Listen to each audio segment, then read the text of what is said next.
अस्सलाम वालेकुम स्टूडेंट्स, आपको नो स्कूल के इस ऑनलाइन लेक्चर सेशन में खुशामदीद कहते हैं। आज का है जी हमारा लेक्चर नंबर 21 में और थर्सडे का दिन है। चैप्टर नंबर 9 केमिकल इक्विलिब्रियम को ही हम लोग कंटिन्यू करने जा रहे हैं।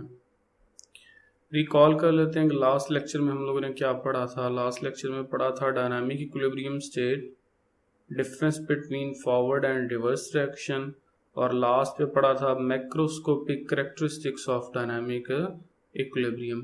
इन तीन बेसिक टॉपिक्स को हमने स्टडी किया था। चलते हैं जी हमारे आज के लेक्चर की जानिब। आज का lecture board of point of view से काफ़ी ज़्यादा इम्पोर्टेंस का हामिल है। एक लॉन्ग क्वेश्चन है, अच्छे तरीके से समझना है। चलते हैं जी आज के लेसन की जानिब। Law of mass action. Gutenberg and Weig in 1869 put forward this law. Scientist के नेम भी याद होने चाहिए और डेट भी याद होनी चाहिए क्योंकि ये लॉन्ग क्वेश्चन में एमसीक्यूज में पूछी जाती है। डेफिनेशन क्या है जी? According to law, the rate at which substance react is directly proportional to active mass and the rate of reaction is directly proportional to product of active mass of reacting substance. कहना क्या चाह रहा है जी? कहना ये चाह रहा है कि किसी भी रिएक्शन का रेट डिपेंड करता है उसके एक्टिव मास के ऊपर। एक्टिव मास यानी कि वो रिएक्टेंट जो रिएक्शन के अंदर हिस्सा ले रहे हैं। जितने ज़्यादा रिएक्टेंट आप लोग इंट्रोड्यूस करवाएंगे एक रिएक्शन के अंदर, उतना ही ज़्यादा क्या होगा, हमारे पास रेट ऑफ रिएक्शन होगा। सादा सी मिसाल से समझ लें कि लेबर, ठीक है, लेबर मजदूर, आप जितनी ज़्यादा लेबर लगाएंगे, जितनी ज़्यादा लेबर को काम देंगे, उतना जल्दी ही आपका काम मुकम्मल हो जाएगा। क्यों? क्योंकि लेबर ज़्यादा वर्क कर रही है, उनका काम करने का रेट ज़्यादा है, ठीक है, क्योंकि एक्टिव पर्सन्स की तादाद ज़्यादा है। इसी तरह एक केमिकल रिएक्शन के अंदर जब एक्टिव सब्सटेंस की जो मैस है, जो मिकदार है, वो ज़्यादा होगी तो रेट ऑफ रिएक्शन ऑटोमेटिकली ज़्यादा होगा। Next, generally an active mass is considered as molar concentrations.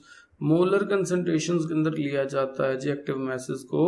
Molar concentration का यूनिट मोल पर डेसीमीटर क्यूब होता है। ये चीज़ें हम लोगों ने 9th क्लास के 6th चैप्टर के अंदर बड़ी डिटेल के साथ पढ़ी हुई हैं कि मोलर कंसंट्रेशन क्या होती है, नंबर ऑफ मोल्स, ठीक है, किसी एक सब्सटेंस के अंदर मोल के जो नंबर्स हैं, जिस तरह number of moles of solute, ठीक है, कि सोल्यूट के मोल्स की रेशियो सॉल्वेंट के लिहाज से वो मोलर कंसंट्रेशन होती है। इसी तरीके से मोलर कंसंट्रेशन यहाँ पे क्या होगी कि डिफरेंट सब्सटेंसेस की जो आपसी रेशियो है, ठीक है, उसे हम लोग मोलर कंसंट्रेशन कहते हैं। मोल पर डेसीमीटर क्यूब यूनिट है और हम लोग एक्सप्रेस किससे करते हैं? स्क्वायर ब्रैकेट से। मूव ऑन करते हैं जी। सिंपली हम लोग समझ लेते हैं। वो कहता है कंसीडर ऑफ रिवर्सिबल रिएक्शन। एक रिवर्सिबल रिएक्शन है जी, दो रिएक्टेंट हैं ए और बी।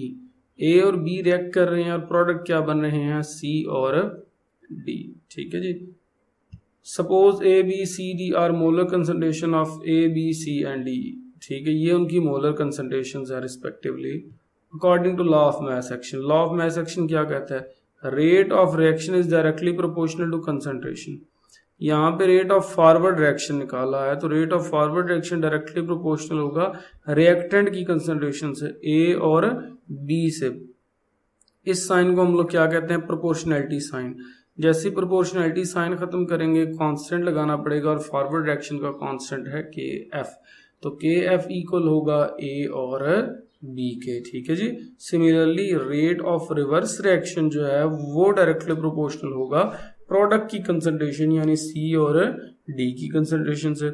अब डायरेक्टली प्रोपोर्शनल का साइन खत्म करने से कांस्टेंट लगाना पड़ेगा के, और आर हम लोगों ने क्यों लगाया है? रिवर्स रिएक्शन को शो करने के लिए।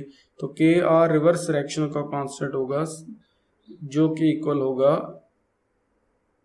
Is equal to K R equal होगा सी और डी के। वो कहता है where the K F and K R proportionality constant for specific rate constant of the forward and reverse reaction. इन लोगों को हम के एफ को और के आर को हम लोग स्पेसिफिक रेट कांस्टेंट कहेंगे।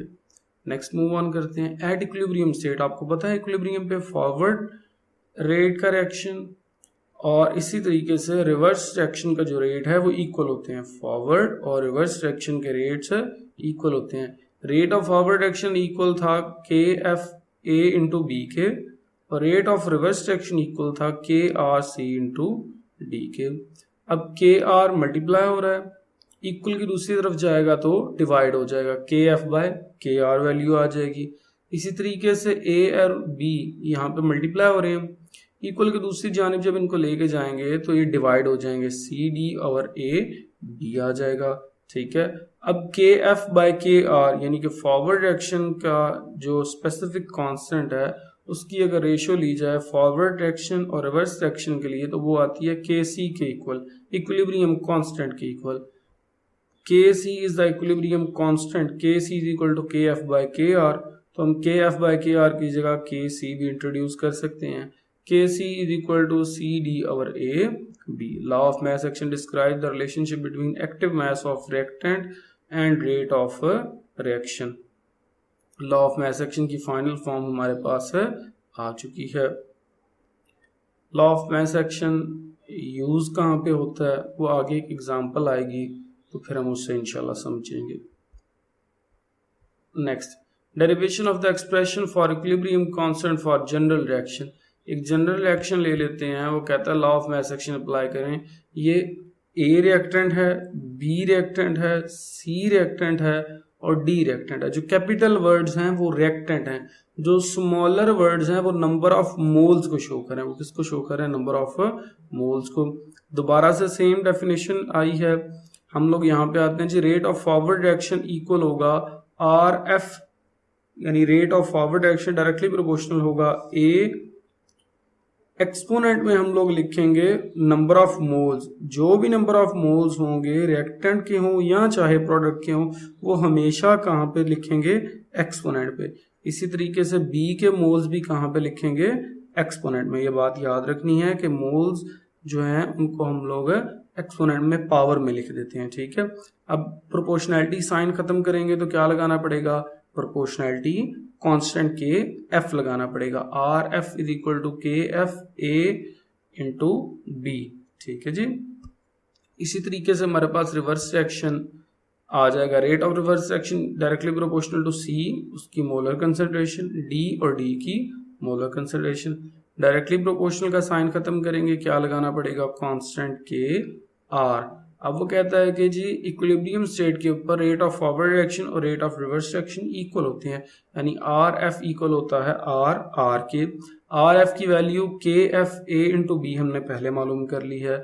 इसी तरीके से के आर की value K R C into C and D, ये यहाँ पे मिस्टेक है, सी और डी आएगा। ठीक है जी, उनके रिस्पेक्टिव मोलर कंसंट्रेशन से। अब सिंपली यहीं से समझ लें कि के आर मल्टीप्लाई हो रहा है, दूसरी तरफ जाके इक्वेशन के डिवाइड होगा। ए और बी मल्टीप्लाई हो रहा है, दूसरी तरफ इक्वेशन के जाके डिवाइड होगा। ये आपके पास फाइनल फॉर्म आएगी। और के एफ बाय के आर इक्वल होता है के सी के। सिंपली पिछली इक्वेशन और इसमें क्या फर्क है? सिर्फ इतना फर्क है कि यहाँ पे नंबर ऑफ मोल्स जो हैं वो एक्सपोनेंट के अंदर लिख दिए गए हैं। दो एग्जाम्पल हैं, इन दोनों एग्जाम्पल से समझते हैं। ठीक है, नाइट्रोजन और ऑक्सीजन गैस रिएक्ट करके नाइट्रोजन मोनोऑक्साइड बना रहे हैं। इसके लिए हम लोगों ने रेट कांस्टेंट निकालना है। वो कहता है rate of forward reaction equal है के एफ N2O2 के, rate of reverse reaction equal है R K R NO raise to power 2। देखें जी यहाँ पे नंबर ऑफ मोल्स 1 है, यहाँ पे भी नंबर ऑफ मोल्स 1 है, तो 1 एक्सपोनेंट शो करने की जरूरत नहीं है।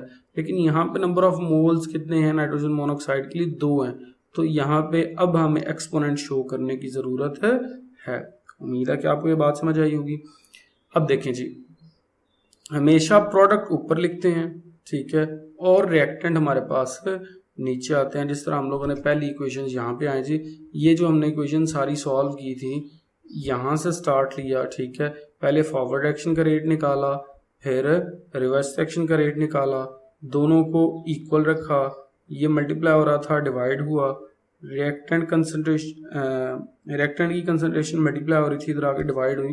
फाइनल फॉर्म में हमेशा प्रोडक्ट डेसिमल कह रहा हूँ सॉरी, हमारे पास बटे के ऊपर है, ठीक है, जबकि रिएक्टेंट नीचे है, ठीक है। सेम यही चीज़ यहाँ पे फॉलो की जाएगी कि ऊपर हमारे पास प्रोडक्ट्स आएंगे और रेशो के नीचे हमारे पास रिएक्टेंट्स आ जाएंगे। दूसरी इक्वेशन है हैबर्स प्रोसेस।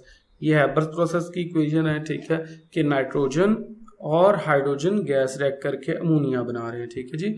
फॉरवर्ड रिएक्शन का रेट इक्वल होगा RFN2H2 रेज टू पावर 3। यहाँ पे देखें 3 मोल हाइड्रोजन के शो किए गए, तो यहाँ ऊपर भी हमें क्या वैल्यू यूज करनी पड़ेगी, 3 यूज करनी पड़ेगी, ठीक है जी। रिवर्स रिएक्शन का रेट इक्वल है KRNH3। यहाँ पावर कितनी दी गई है, नंबर ऑफ मोल्स कितने दिए गए हैं, सॉरी 2, तो रेज टू पावर भी वैल्यू कितनी ले जानी पड़ेगी, 2। सिमिलरली पहले की इक्वेशंस की तरह प्रोडक्ट आ जाएंगे ऊपर वैल्यू और रिएक्टेंट्स की वैल्यूज को नीचे लिख दिया जाएगा, और नंबर ऑफ मोल्स हमेशा की तरह एक्सपोनेंट में रहेंगे। उम्मीद है कि आपको इस लेक्चर की समझ आई होगी। आज का लेक्चर थोड़ा सा टफ है, लेकिन आप लोगों ने अच्छे तरीके से करना है। अगर कोई चीज़ आपको समझ ना आई हो, कोई क्वेरी हो, तो आप लोग ग्रुप में पूछ सकते हैं। अपना बहुत ख्याल रखें। अल्लाह पाक आप सबका हामी और नासिर हो। अल्लाह हाफ़िज़।